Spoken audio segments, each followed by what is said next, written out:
I had 7, 8, 9 revenue streams within a personal brand business in about 15, 16 months. Wow. And when it comes to building a personal brand, here's what I think is remarkably important. One is visibility. You got to be seen to doing the thing you want to be seen to be doing more of. So everything you can be doing should be That's a growing big visibility. idea people need to hear. And you should always be working on your future bio. If you haven't updated your bio every 6 months, you're probably doing something wrong. And my goal on a bio point of view is to keep evolving and working on my future bio until you get to a one-word bio. What's a one-word bio? Is introducing M&M.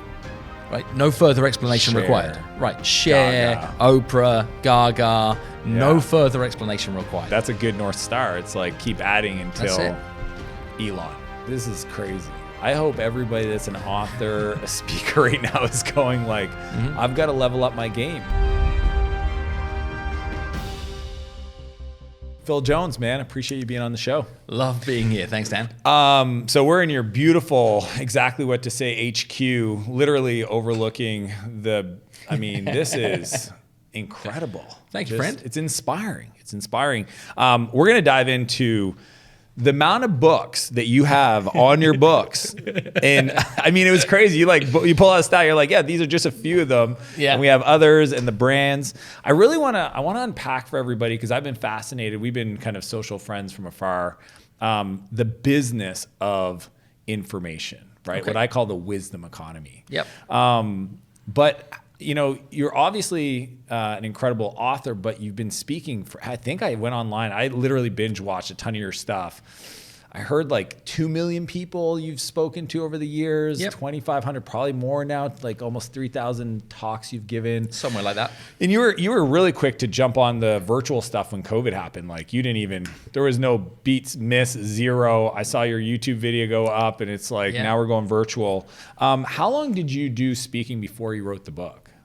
Oh man, I guess I've been speaking one way or another since my first proper careers.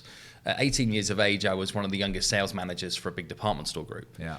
And in my role with that group is we would do a lot of store openings, which meant showing up to a city and delivering presentations to people in that community to give them an idea that they might want to come and work with us. Got it. So I was telling the brand story and looking to be able to recruit. And I didn't what know age it was were you? speaking. 18, 19, no way. 20. And then equally was in the sales leadership role on those stores. So my early speeches were top of a set of an escalators in a department store, addressing the morning huddle. So I've been in those environments forever, been training teams forever. But my formal, I'm a speaker in a personal brand capacity, started around 2008. Okay. Moved out of corporate roles, moved out of running an overseas investment property business, bought that business down, and it kind of started by accident in that the company that we'd built had a good time for a good time until 2008. I'd built a lot of it through B&I, Chamber of Commerce, networking events to be able to find clients and referral partners for it. When we bought that down, I was well known in that space, but all of the small independent business owners were struggling in that recessionary time in the UK. So they were asking me like, hey, Phil, would you come and do a 30-minute, 60-minute presentation around some ideas that they could do to take success into their own hands, find some new clients, grow their book of business, deal with a declining customer base? I'm like, sure, sounds fun, while I figure out what I want to do next. Yeah. Started there 2008, and then it's built out from there accidentally. And those early speeches came to people saying, well, can you do more? Could you train my team? What would it look like if you did a one day? And I remember people saying like, well, if you did a one day, what will it cover? And they're like, well, I was like, well, what would you hope it covers? They're like, I hope it would cover blank. And you'd be like, well, it covers that then. It's like, And then here's it a blank started to piece of become that. paper, Yeah, whatever, that's right. whatever you want it to cover. The first one day sales training workshop was built on people asking, will it cover blank? Me just writing it down the night before the program. I just looked at all of the things that people had said and built the program from there. We delivered that one day program every week for about 17 months. Holy moly. So you had some reps. Yeah, and put refinement behind everyone, built a coaching business behind that, built a consulting business behind Your that. businesses or for them? Mine. Okay, cool. So it automatically sort of grew out to be, I had 7, 8, 9 revenue streams within a personal brand business in about 15, 16 months. And no book yet. No book yet. Wow. First book I wrote, 2011, was a book called Toolbox. I've since gone on to retire that book. Okay. And I wrote it with the purpose of, you need a book. we've been in the world long enough to hear that you need a book, you need a book, you need a book story. I did this in 2011, self-published first book, where you put as much as you possibly can about as much as you possibly know between a couple of sheets of paper. I'm only going to write one book, right? And I got to get it all in there. So we crammed that out there, and it did fine, and it helped support the international piece. What was the context of that one? It was 247 different ways you could win more business, so you could get them to come great back more at often. It was a compilation of Yeah. sales, ideas, tips, tricks, business development strategies. I called it Toolbox. The idea was that it would be something you could reach into if you wanted to. Pull out what you need. Toolbox. It was a cute idea. Yeah. We did okay, but it delivered on its promise to sit in the line item of a bio that was published author of. Yeah. My international speaking career was catapulted from that. Not because people came looking for the book, but when people asked about me, my credibility bio sat stronger. It took me to speak in Iran, took me to speak through Asia, took me on a European tour. And I say it took me, it allowed me the passport that when I leaned into those environments, the credibility was in place. And then the second book was a book called Magic Words. Magic Words is almost the EP to exactly what to say. I was in a mastermind group maybe 2012 with some other author, coaches, consultants in the UK talking about how challenging it was to create a book. Do you know Shah Wasman? I do. Okay, cool. She's my UK friend. And there you go. Yeah. And what happened from that was they said it was so hard to write a book. I said I could probably turn one around in a month. And that was Magic Words. In fact, look, this is it. Look at that. That's a book. Yeah, I want to see this. Look at this. Look at this. It's like a pamphlet. It's a literal pamphlet. Look at the that photo film. on it. It's a beauty. And what was fun about that, though, is it was This a is great. two-page... You are now an author. Yeah. I mean, we're talking 20... Dude, it's 20 pages. It's nothing. It was a joke. It was me responding to the bet. And what I did is I plugged it into Amazon's KDP download program. When Amazon's KDP download program had just launched, we woke up one morning to 120,000 units on a free promo. Come on.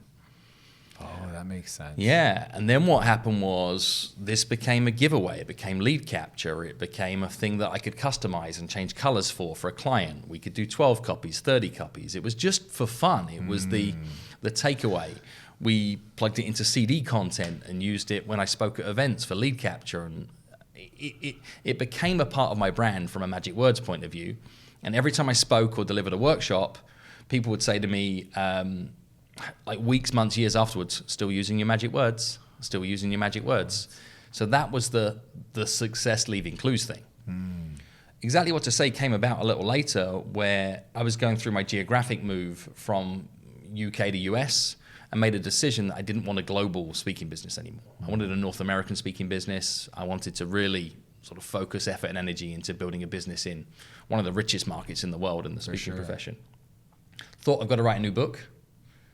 Had all these ideas about a new book I might write to put myself on the map with the bureaus, etc. And then thought, you idiot, why do I write a brand new book when what I've got is a half-baked EP over here that the marketplace is already telling me it quite likes? Validated. Why don't I come back and do that properly? And I was going to relaunch it called Magic Words, get 2/3 of the way through the process, and just like you've been on a title story, I'm like, it's actually not that good of a title. And worse than that, I just found out a guy called Tim David had just published a book called Magic Words, and he was a real magician. So I'm like, I probably shouldn't use that title. Wonder, what do I title it? What do I title it? And I thought about the question that people had always asked me following training sessions. And they say, well, yeah, but what exactly do I say? That's where the title came from. It also been road tested, and it's kind of fun to see it here. It's a 3 CD set that we sold to the direct sales industry. Prior to the book coming out? Long prior towards the book. Just to test the title? No, it was just something we did when I released another product back in the day. Oh, you already had it? Yeah, it existed. Cool. And it's interesting because like even pulling the title of a book from the book content. Yeah. Waiting to title it once you see what's in there. That's right. More often than not, like from a book point of view, I think there are 2 types of books that people can create. There is a big idea book, and there is a proven method book. They're 2 very different things. And what would be examples just for people that like a big idea book is Seth Godin's Purple Cow. Yeah, Malcolm Gladwell stuff. Malcolm Gladwell, big idea. It's like, okay, I think this thing, and the market's going to tell me if what I think is a good idea or not. Yeah. And more often than not, if you're doing a book like that, you probably want to do it with other people's money. You want to launch a big idea, let the marketplace decide. and maybe sign a big advance, get a support of a big publishing partner. If it's a proven method book, i.e. something you've been working, sharpening, shaping, something that you've owned over a period of time, then that's like your baby. It's like something that belongs to you, like your child or a home that you've crafted. Yeah. And in that environment, the success is already baked in because there's already been an audience that has appreciated this. And has validated it through their purchasing. And probably a strong possibility that they've been trying to teach what they learned from you in the proven method interactions prior badly. So when the book shows up, they're like, this is what I've been trying to explain to you. And it becomes their way of creating a portable story around your work more easily. Instead of them trying to explain what they learned from you in a 2-day workshop badly over a pint. Yeah, it's like, how about I just give you the book? Here's the book. This was the point. Thing. Yeah. I was trying to tell you this, but there's more context. Read the whole thing. That's right. So the areas that I think you are masterful at, and I was already impressed, and then I came to your office and you showed me levels upon levels of this, is just how you've been able to monetize. Because I know so many authors, they can't even get their speaking figured out. Right. Let alone businesses, consultant, coaching, all this stuff. What do you think? Let's start with the speaking side of things, because I know, and dude, when there's a lot of speakers out there, your craft and mastery is like literally when I see you speak, I can tell Phil did not, the economy of words, the emotional prep, like there's no doubt you are the best at what you do because you can see it in, and I appreciate just that. I know that you do it because I'm a professional. Some people wing speaking, right? And they're like, I'm just going to talk and see how it makes people feel. How did you build the speaking business? Like what have you learned about speaking bureaus and corporate contracts, like to actually get paid, tens of thousands of dollars to give a talk? What do you think are the things people are missing, or they're just chasing the wrong thing to try to build that demand? I think a mistake that many people make is they want to start in the middle of the race. And what I mean by that is they think that because they've got an impressive resume or because they've done a couple of things that make them notable public figures in some way, they can enter the speaking business somewhere near the middle of the race and the marketplace is going to appreciate that. The miss that then gets compounded on that is that people think the role of a professional speaker is a mirror shining back on them. It's my audience, or I'm there to be able to serve my message, or I'm there to be able to help people understand my story. And what they forget is that if you've got 10,000 people in an audience and you're speaking for an hour, that's not about your hour. It's about their 10,000 hours that you're responsible for. And that company's needs. Correct. From your message. Correct. From your understanding of the prep work, the post work, how that they can utilize your delivery in that moment to be able to anchor thousands of other conversations that come after that, and to be able to attach maybe all the other corporate messaging that they wanted to be able to get across in that given environment. They might have a theme for that kickoff call or whatever it is. And more than even a theme, it becomes the memory peg, right? Is how many times have you been to an event in your personal life, being out for a great meal and a great time, etc. And what do you remember? It's, when we had that amazing dessert all together, or when they served that thing with that killer sauce, or when, they did that like pre-cocktail thing. And this micro piece is what you remember the rest of the brilliant experience around. A keynote speech can often be that. How do you get to be able to do that? Well, you have to care about more than just your message, which means you have to serve the moment, not deliver your message, which means you have to understand what's required by that moment. And that means pre-work. That means understanding with empathy what the people in that audience are thinking. That means the ability to hit the show me that you know me button. It also means considering where are you on the agenda? Are you opening, closing, middle? And more than that, like what's come before you? Because it can be ridiculously irresponsible for you to show up and deliver your 60 minutes without knowing what happened in the 8 hours prior. Because what could happen is you could conflict, compound, cause some form of chaos in messaging. By a message, Not because you're wrong, but because somebody else delivered something earlier that was close to or was in some form of conflict or contrast. And your job is to be able to add that together, not to be able to subtract or divide. To align. I was listening to what Dan was saying earlier on, and what Dan shared about blank, blank, blank is remarkably impressive. And what you may want to consider also is boom, boom, boom, boom, boom, boom.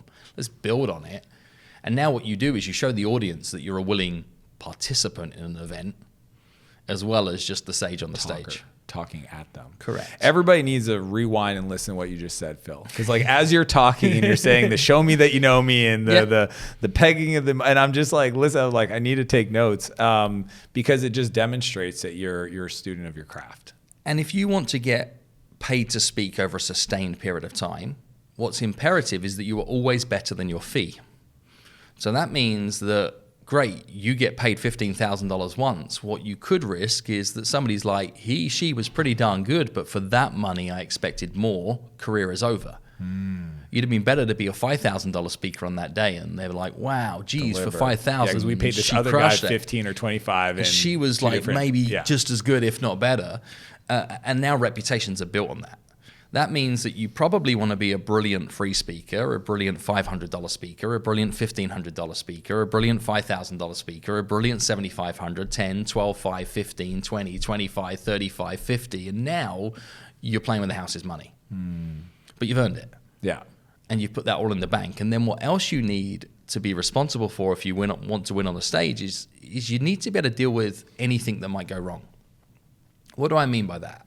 What are some of these crazy ones? We were talking about the Uber relay. Oh, I mean, all the travel stuff is for real. You've got to be prepared to put yourself hell on a travel schedule. Yeah, just to show up at your speaking slot, no excuses, be a professional. And also know that nobody cares about anything else. How hard it was to get there. Or what else is going on in your life, or the fact that you've got a sniffle, or that you're suffering from hay fever, or the kids have got a thing that they hurt their knee at school, etc. In that moment, you're in character, nobody else cares. So decide that. But also when it comes to being ready, and prepared, you've got to deal with, you're booked for 90 minutes, and on the day of, they tell you we need you to run 75, and you just say, no problem. And then 40 minutes before you're about to go on, they're like, hey, how would you feel about doing 60? Yeah. And then they're like, what does 42 look like? Yeah. And you've got to say no bother. Yeah. And you've got to do that without being able to say, I need to go readjust my slides and creating some form of panic around the event organizer. And then when you find out, when you step onto stage and there's 22 minutes on the clock, you got to bring your best 22 and make no drama about the whole thing and realize that sometimes less of you was more value to them in that given environment. Got to be able to do all of that. You've got to feel confident and comfortable that if a fire alarm breaks out in the middle of the speech, you can deal with it. If somebody has a cardiac episode in the middle of a speech, you can deal with it. It'll all happen. This is all happens. Yeah. It's a law of large numbers. I'm not telling you about anything I haven't dealt with. Yeah. Crazy heckler, somebody that's there to cause trouble. Somebody drank too much. Yeah. All of it. All of it. And you got to deal with the fact that the room is set for 1,800 and what you've got is 147 in the room. Mm-hmm. Don't let that mess with your energy. No, but it happens. Yeah. The craziest thing we dealt with recently is I showed up to an event and the event production company we got a cool new idea. We're going to run a unique way of us being able to deliver to this. And what it was 3 speakers on 3 parts of the same stage delivering to a different audience at the exact same time with everybody in the audience wearing silent disco headphones.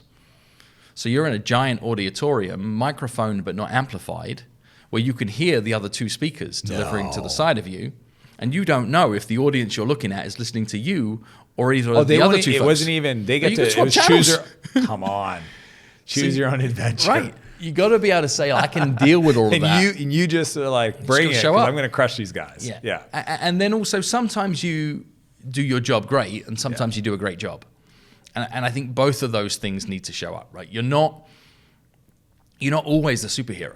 And part of that means you can't believe too much of your own hype if you want to run in the speaking business for a long time. Because we're all pretty replaceable. In the grand scheme of things, I could be booked for a gig and I could have done a great job. But if I fell sick or something bad happened to me and Dan Martell was tapped in with a completely different message, then there wouldn't probably have been any issue with the event. We could be subbed out, somebody else tagged in. Yeah, there's nothing special. And there are about lots and lots of different people that could deliver to a good enough standard to be able to get away from that. And that's been helpful for me to be you don't get too far ahead of yourself, sunshine. Yeah. You're there to do a good job. You're Humble important. yourself. But this is not life or death. Yeah. This is intelligent entertainment. Show up and do a great job. And remember that you're not the main event. Your job is to be the hot sauce on the side of the main event to make the main event more memorable. I love that. And then the idea of like using the book to supplement an event or using an event to create momentum to monetize after like I love the idea of like CDs and like, to do lead collect, right? Like a lot of speakers, I have a friend that I'm thinking of. I mean, he does 200 days a year but he doesn't understand the business of it. So I'm not sure, he's not collecting emails, but you seem to think about this on a level, like what are some of the, so obviously show up, be great, do great, to get more speaking stuff. Right. But what about the other things around like the email list, the potentials to do workshops in that same city? You said like your corporate clients booking you for tours, and then while you're doing that, trying to fill up times. Like what are other ways authors, speakers should be thinking about building a business that's not just the keynote? You say, what should they be doing? I don't know if I can answer what somebody should be doing. I can certainly answer what people could be doing. Yeah. And the could be is plentiful. In our work with Exactly What to Say, we talk about the fact the worst time to think about the thing you're going to say is in the moment you're saying it. Totally. A pre-event planning call is the call for you to be able to schedule the actions that might follow the keynote. It's not the call to prepare for the keynote. It's also the call for you to realize what add-ons could be introduced at that given time. I'll share one question right now that will put tens of thousands of dollars in your pocket as a new author. Is do the pre-event planning call, and as you're about to wrap, say just one more thing, what's your plan for books? And if you introduce it at that point in time, they're like, books? No plan for books. Why? What do most people do? And you're like, well, most people look to put a book in the room for everybody in attendance. They're like, we should probably do that. We get 80-85% conversion rates on books for all attendees on every speaking gig. What's from your waiting. plan for books? That's it. It changes the game onwards from there. And even it opens up conversation like, oh, we don't have any budget for it. You don't? Well, not allocated for it at this point. Okay. So you're saying that you're open for books to be in the room, you just don't know who's going to pay for them? They're like, yeah, that's where we're at. And then you can explore potential for sponsors. You can explore opportunity for cross-pollinated opportunities with other clients to be able to get book in the room from there. You can create follow-ons from meet and greets and signings and all of that jazz. The most important thing that then happens from the book point of view is photographs and social shares, because that's where your next set of leads are going to come from, is how does that run full circle? I'm a little unique in that we have a pretty big business, but I have nothing in the middle of my business. So I have no online courses. There's nothing that somebody can buy from me at $1,200, $1,500, $3,000, nothing that falls into that. The bottom or the top. Correct. On purpose. But what it allows me to be able to do is it allows me to be able to do a lot of big, busier work inside of organizations. So we have done custom online training. Where does it sit? Dude, the book, this is CDL driver recruiting. Right. So, you're doing corporate deals where you're doing custom versions of your book for them. And this... But it doesn't bruise anything in the outside world. No, there's zero. It just lives in their world, and it's awesome. Big ticket, all rides on. That makes reputation them look changes. Great. And then what happens in those corporations is people leave, they go to other companies. Remember that Phil guy? We should get him. Yeah. Or, hey, you did business with us at this location. I now work at eBay. Any chance that you can come and do something similar for us there? You're just planting the seeds for the future stuff. But I like just productizing everything. So we can... Clearly. Yeah. You've got coasters, you've got your bourbon here, you've got so much stuff. We go big on the book with Exactly What to Say, and we're doing certification programs, and we've taken the certification piece. Is a certification a middle level potential? Well, not really, because the certification cannot be achieved online. Okay. Has to be received in person. It's a premium product. It's a premium product. They can do it here with me. And we have personal certification, we have team certification, we have corporate certification. All productized, all packaged, all separate PDFs, all separate hidden pages in the website. Yeah. Personal certification, come here, spend $5,500, beginning, middle, and end experience, high five, see you. Yeah. Corporate certification, I come to you, I do the same thing. All the expenses are yours, single big ticket.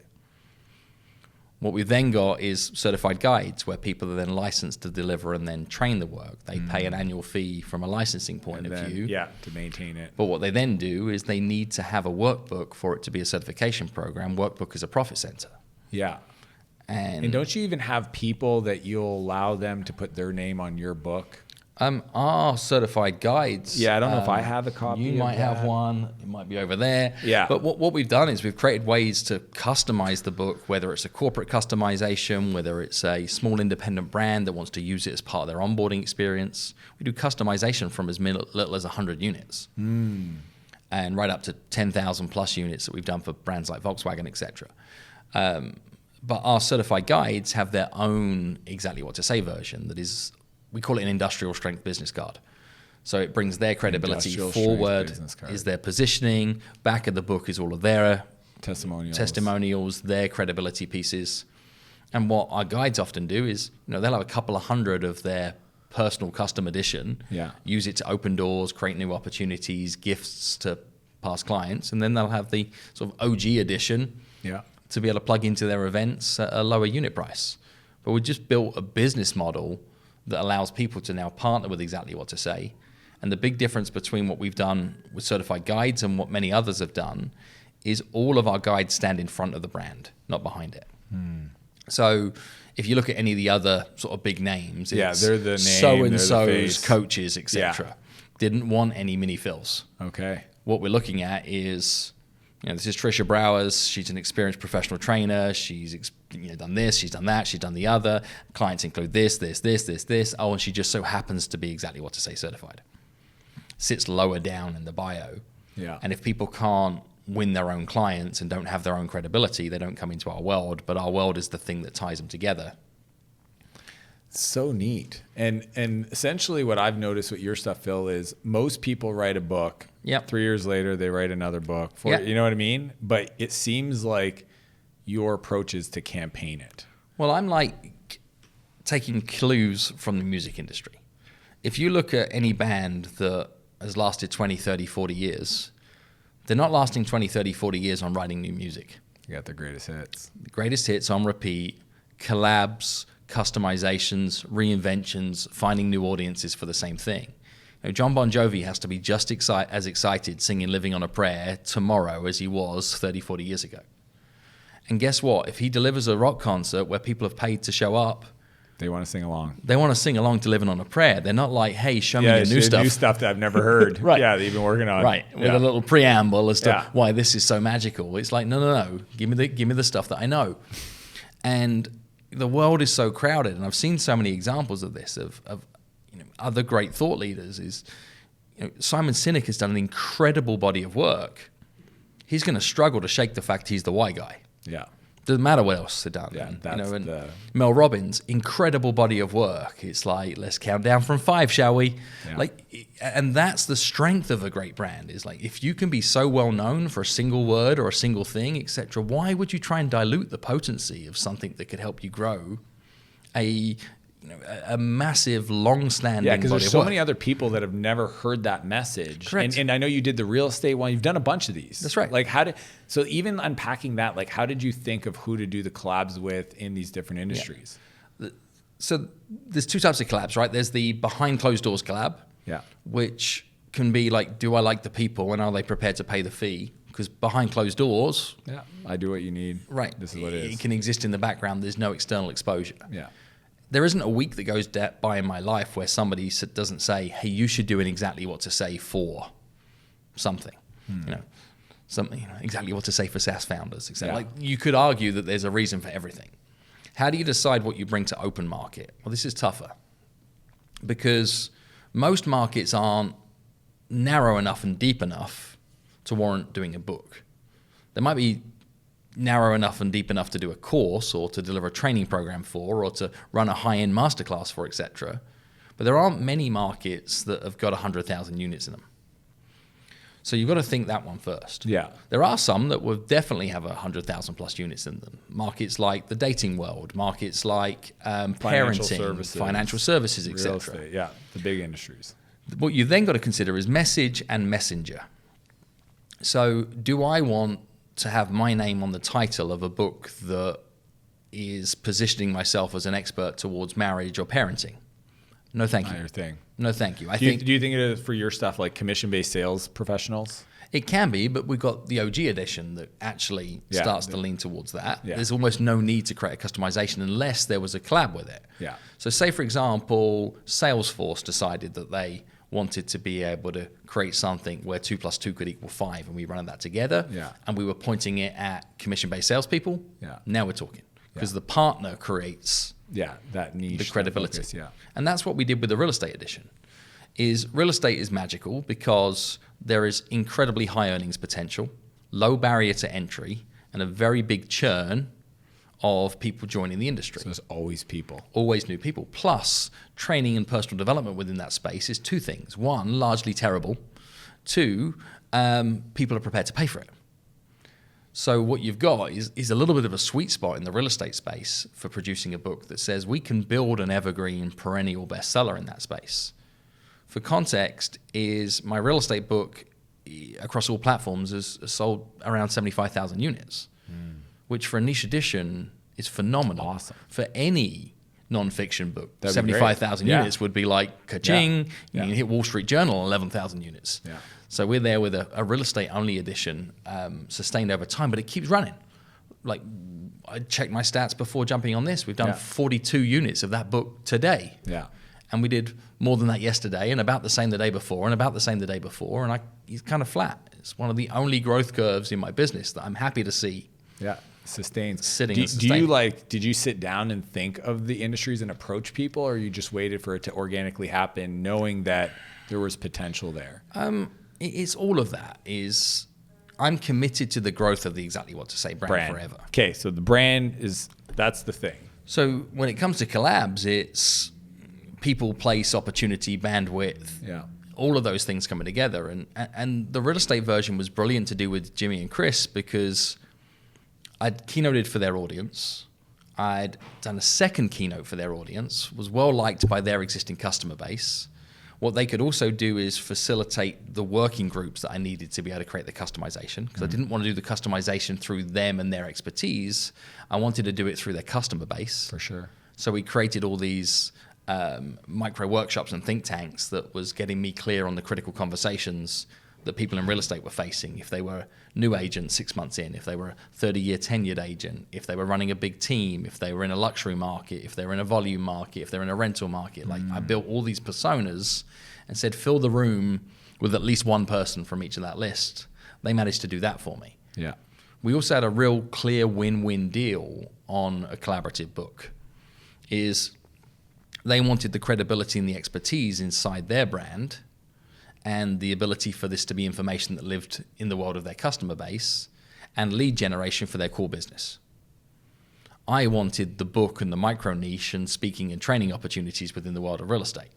So there was a clear divide that says this partnership can work effortlessly because our wants didn't conflict overlap. with each other. There's no overlap. And there's no, I didn't want to be into reporting royalty reports back to co-authors to be like, here's your split. And when you're in the book space and you own your own IP, I got hundreds of reports coming at me.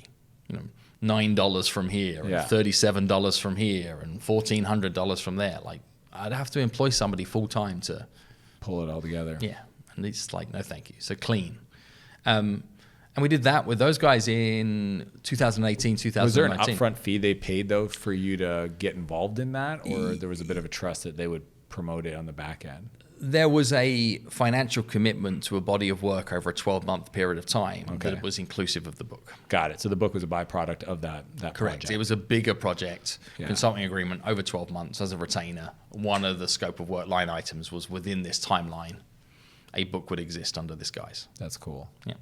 And then how have you, like, because you also talked about, because you said you're an open book, so I'm going to ask, but sure. like you did a bunch of like hearing clinic talks, and then you start a marketing agency with some partners that, you said most of the employees definitely, you've never met them. Right. So it's like, what I love about you is that from the outside, it's easy to, Phil's the speaker and he does speaking. But now that I've spent time with you, it's like you've got this whole back end kind of thinking of partnership. Some people just don't know how to partner. They just suck at it. Their internal trauma, something's like, they're just bad at it. They think, but you seem to have figured out a formula for doing this.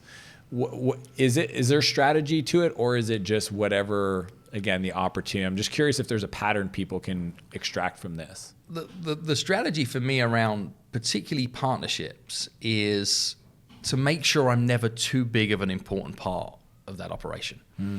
A mistake that I've made in collabs through the years is I've done too good a job and won too much share of attention inside that organization. That's where it becomes dangerous, is if the organization, group, community, etc., is now favoring your involvement, my proxy leadership, than the leadership they're getting from the core organization. That's where it gets risky.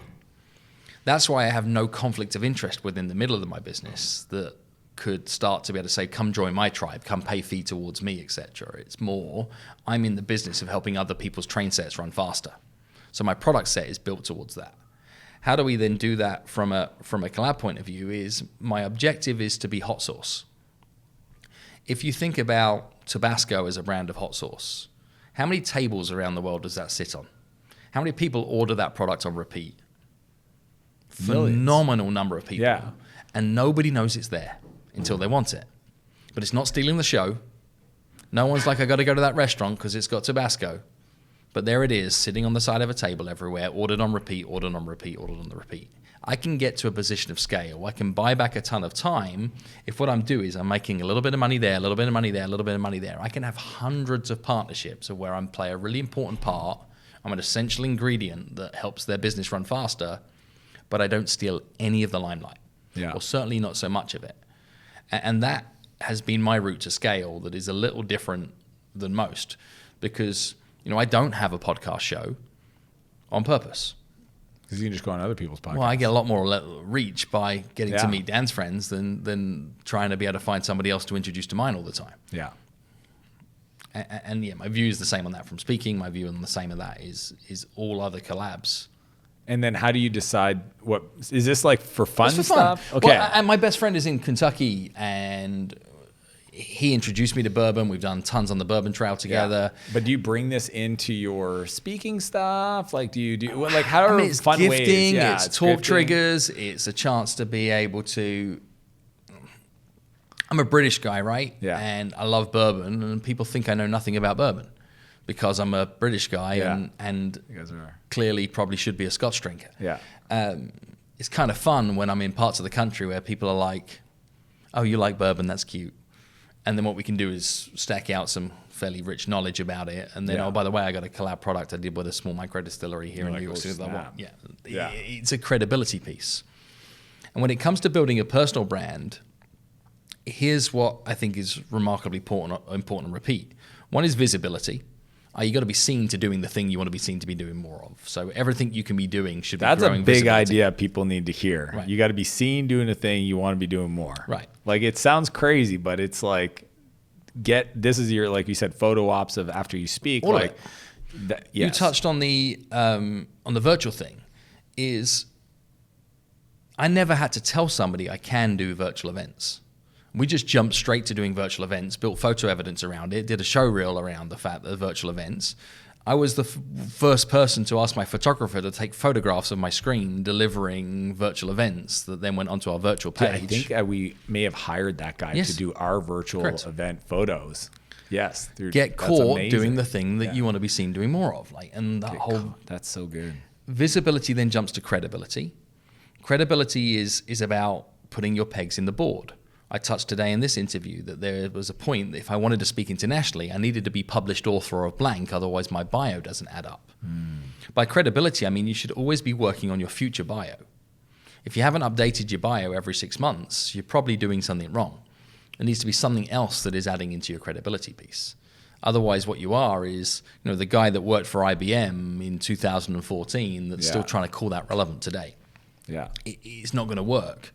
And my goal on a bio point of view is to keep evolving and working on my future bio until you get to a one-word bio. What's a one-word bio? Is introducing Eminem. Right? No further explanation required. Right. Cher, Gaga. Oprah, Gaga, no further explanation required. If you've got a one-word bio, you're probably good. So you have some work to do until you can get there. But that's a good North Star. It's like keep adding until... That's it. Elon. So your credibility is what pegs in the board are you missing to be able to build out the credibility statement that you're looking for. And I put exactly what to say out into the world. It did well. New York City publisher tried to buy the rights from me. I didn't want to do so. But I did sell them the rights to 2 alternative books that allowed me to put more weight behind it. So exactly how to sell and exactly where to start live in the same family from a branding point of view. But I've got a book that is deeper about sales skills. That means that if somebody says, oh, it's just a light, flimsy book around exactly what to say, well, there is a heavyweight book behind it called Exactly How to Sell. It's never going to sell anywhere near as many, ironically, but it provides some weight and credibility behind it. Exactly Where to Start is an entrepreneurial book that says I've got some knowledge and experience about what it means to start big ideas and turn ideas into things. They're not intended to be able to be runaway success stories. They're weight behind the tip of exactly what to say. They support the brand. Commitment to say exactly what to say still matters, is what are the pegs in the board, right? I did 1 million copies of the book, and when you do 1 million copies of a record, you get a gold disc, but when you do 1 million copies of a book, nothing happens. So I created my own commemorative edition to allow us to be able to create a way of talking about it. Dude, I love your analogy. 10,000 units, yeah. I love your analogy to the record label. Right. Like it just maps so beautifully. Yeah. And I just produced the sexiest version of the book we could, Magic and also words. answered the questions that people were like, well, what is the why behind the what? And allowed this to be that people who were fans of the work already could reintroduce themselves to the work and have some of their big questions answered in another book. And, like, take the cover off the thing. The damn thing's sexy inside. Like, silk covered, embossed. Dude, I wish I had mine. I did the same thing. Look. Yeah, most people don't know. I signed every one of them embossed into the hardcover. So good, You man. got to. This is the art part of the craft that people just, you got to put your personality into it. That's it. Oh, it's beautiful. The too. rounded corners. Yes. It was like, I'm doing all of that. And then... Yeah. And then we do the workbook editions, and you read the book cover to cover in 72 minutes. I cannot get through this workbook in less than 2 days. So what we now have is all these other things that keep extending the brand. They're pegs in the board, and there's a kids book version. Oh, you got the kids book too. And I was in my kids' school Todd this told me morning. about this. Herman, our mutual friend, he's Yep. like, "Oh, the kid books is crushing." Yeah. I'm like, "Wow." And there's no money in it, but there's fun in it, and it keeps the conversation alive. And it No says money, I care but about there's fun. Yeah. So you got visibility, credibility. Then the thing to think about is authenticity, which means you've got to care about the thing you care about, even when you're not getting paid to care about it. And think about that from a buyback time point of view is when you bump into somebody in an airport that's struggling to be able to fit everything in, you can't be like, I'm not on the clock right now. I'm not going to give you some of my trade secrets. You've got to care about it there. Authenticity. When you see things that are happening in the press where your expertise should have an opinion about it, it should have an opinion about it. Dude, you think about this at such a deep level. Yes. It's beautiful. It doesn't show up otherwise. And then only then do you work on the fourth thing, which is availability, i.e. like what's in the shop. And if you've built a fan base that's this big, then you need something somebody can buy from you for $10, and you need something somebody can buy from you for tens of thousands of dollars. And you got to think about that product suite. Yeah, like your department store, like you've got something for everybody in that. And I worked in Premier League soccer for a while on the commercial side of retail and licensing. Merchandising, yeah. And we knew that, right? We knew that somebody's got £3 in pocket money to buy themselves a gift after the game. And we know that there are some corporations that are trying to offload 50 grand off the balance sheet quickly to be able to get their tax back and to make sure they don't lose the money next year and for some hospitality. We knew everything in between. So you've got to productize and package something for the people that you know want to do business with you. So it's always visibility, credibility, authenticity, availability. And I'd always be asking yourself the questions is what can I do to grow my visibility? What's missing from my credibility? What can I be doing to demonstrate authenticity? And now, how do I do a better job working on the availability of people being able to access my message? And it's a lifelong body of work. I don't know how you can do that with 37 different messages. Yeah, you have to pick one. But I mean, even in this book, you got Evie Jones who collabed with you on the children's stuff. And like, it is awesome to see the way you partner with other people. And something I saw recently, and you did it organically. And I don't know if you're involved in this, but it was a marketing book. There was a woman prove it. Yeah, prove it. Yeah. So like, are you involved in that? I own that book. Okay. Well, so this is the thing is like you were so good at being like, hey, there's this book and it's one of the best marketing book and I bought the book and I was all excited because it was a friend of yours. Yep. But I was like, he's probably involved in it. Yep. So like even that idea, so you can still be involved in new books, but they don't have to be written by you. Correct. And that's a lesson that you take from the movie business. There becomes a point where you realize being the lead actor is not actually the best job on set. Yeah. Right? You want to be director or producer, probably producer. So Prove It and The Work Before the Work are two books that we produced and brought to market in collaboration with Page Two, where what I did is took editorial director producer role on it, and in Prove It I'm helping provide credibility to Mel from a small business point of view, and then curating the experience of the book by almost being the narrator. So I do the opening and the close of the chapters, and she does all of the meat in the middle. And when you say narrating, you mean the audio version? In the audio book and in the physical book version. Really? There's some setup and punchlines that are written by me. And what it allows me to be able to do is back into my agency business, and then towards opportunities that question marketing now, is that's my take on content marketing produced by somebody that has huge content marketing background. That is a show that we've produced now in book form called Prove It. And it allows me to answer questions when people are like, hey, what should I be doing with my content marketing? I'm like, you should probably be working to prove you are what you say you are. They're like, what do you mean? I like this. And it just so happened that an event of a past client became an issue, 21 days ago, and maybe less than that, maybe 14 days ago, that was happening in 10 days' time. The speaker they had hired, me having spoke for them last year, had backed out with a health issue. They asked, did I have any way of getting hold of them because he wasn't responding to calls? And my view was, well, firstly, I'll find out what's going on with that guy, get you an answer. But secondly, I'll help you find a speaker in 10 days that can be able to deliver, and whether you can refund, get fees back, or whether this person will just show up and do a great job for you for nada, like we'll get that done so your event doesn't get risked. And who did I put into the event? Mel went in. She crushed it. Feedback was amazing. Audience of 1,500 people just met a book of which the royalties are mine. What did I do in that book? Mel wanted this book to exist for her speaking, training, consulting business, new piece of credibility. She gets all of that. She can build online courses off the back of it. She can do anything she wants that way around. Book royalty is mine. I paid her an upfront fee to write the book. You essentially you became the publisher. Correct. I mean, this is, again, back to music. I mean, this is G Unit with Eminem. That's right. Or 50. This is crazy. All the clues are there, though, right? Yeah. I'm not reinventing anything. You're literally saying this pattern exists. How do I execute it? Correct. And the greatest marketing minds to me, from an inspirational point of view, are people like Ed Sheeran, the musician, and I've had the joy of being able to watch his career from a busker in the UK to what he's become today. Bananas.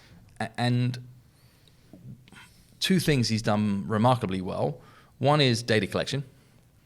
And I was at a pub in Birmingham, 15 years ago. The dude was singing when he was nobody. The lights went out in the pub, power went out in the pub. Collecting. He pulled a table into the middle of the event, still played his guitar, and still collected data from everybody in the room when he was nobody. Then went on and probably did another 3-4 shows on the same night. Not only that, though, is look what he's done from collabs. He has no right to be respected by the rap world, but he has no right to be respected by the... Oh, it's true. The country, classical music. Yeah, he's got the largest line dancing song in history is Ed Sheeran. He's got no right to be in any of those marketplaces, but he's done it through collabs by saying 2 + 2 can equal 5. This is crazy. I hope everybody that's an author, a speaker right now is going like, I've got to level up my game, because literally, like, because I've had friends in the speaking space that when I looked at their world and their business, I was like, that doesn't look fun. You're on a plane 250 days a year. You have no continuity. You have no back end. I was like, I don't want that, but that's their version of it, not yours. I've also studied the so-called like hero gurus who are 20, 30, 40 years ahead of where we are in the race. And albeit many, many quote unquote success stories are out there, there isn't a single version of anybody else's success story that I can look at and go, I want all of that. Because pieces, but they look like trains you can't get off of. Yeah. Is what it ends up looking like. And I'm like, I'm not sure if I want to ride that train till I'm 60, 70, 80. And I don't want my whole identity to be attached to that for the rest of time. So you have to build something bigger than yourself in order to be able to step away from it. And that's what we're trying to do right now with Exactly What to Say. Like, who are people that you see? Like, I think of Covey, right? Who else would you put in that pool of people that have built things that have gone past just the individual? Well, there's people that have done it, but Maxwell would be an example. Yeah. Tony Robbins would be an example. Well, Robbins needs to be on stage. I know.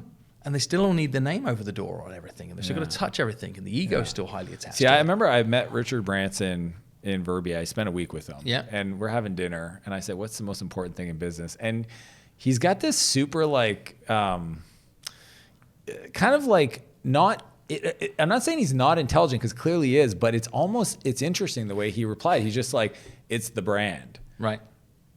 And I was like, but what else? And he's like, no, it's the brand. And I was too young. I was like in my mid 30s. I was just like, I didn't get how he's like, it's the brand, it's the brand, it's the brand. Because, and then you see what Mr. Beast is doing now. Yep. Like, he'll be 100 billionaire. Like, I see it. Like with his Beast bars, my kids are literally, I want these anyways. Mm-hmm. But what needs to happen is people have to be able to assign themselves to that brand. Is that... But if you look at brands, this is where I was listening to a podcast this morning about, Nike and LeBron. It's like, to do what you're saying is, now I do collabs with people that assign themselves to the brand. So if you own a word, you don't even have to be the face of the brand. You partner with the face of the brand that supports the brand. That's right. And the more you do that, the more it has longevity. Correct. Beautiful. Correct. And I see this being a long-term race, and my tombstone, if it reads like loving husband, proud father, and author of Exactly What to Say, I'm good with that. That's cool. Phil, I love it, man. I really appreciate you. Super inspiring. And I know a lot of people that follow me, the speakers, the coaches, the authors, the experts, they're going to have some work to do now. You gave us a big to-do list. Where's the best place for people to go? I'm assuming your website to go philmjones.com. Yeah, exactly, the availability. I want to go see what your shop's got. All those things is if you can't find me based on name recognition alone, then that's my problem. Yeah. You actually have a lot of Phil Jones online. I know. We need the middle initial. Why do you think that's intentional too? That's very important. Yeah, I went to ChatGPT though, and it absolutely knew who you were, so that was really fun. You're winning on the AI side. Right. Thanks a lot, Phil. Appreciate you, man. Cheers.